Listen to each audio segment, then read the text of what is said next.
Bienvenue dans cette vidéo Le saviez-vous? Dans cet épisode, nous allons parler des InventTools et plus précisément de l'outil de cotation hauteur et profondeur.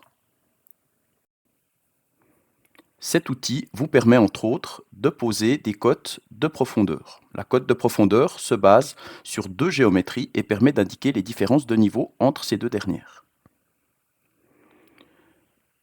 Une autre possibilité de cet outil s'appelle les cotes de profondeur avec référence unique. L'intérêt est de placer une référence unique de profondeur et de pouvoir définir différents niveaux sur différentes faces d'une même vue. Au travers de cet outil, nous retrouvons également une fonction de cotation de hauteur.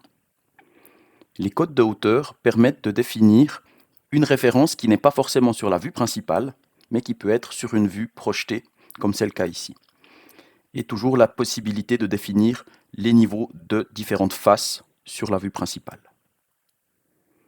Une autre option qui s'offre à vous est la cote d'épaisseur. Cette cote d'épaisseur se base sur la profondeur de géométrie, là où vous posez votre indication.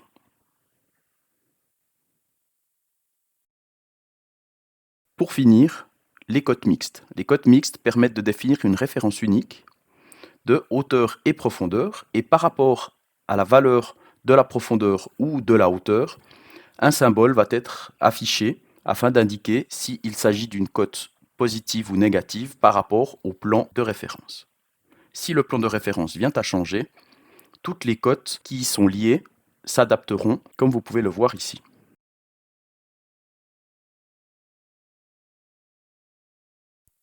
À bientôt pour un prochain épisode.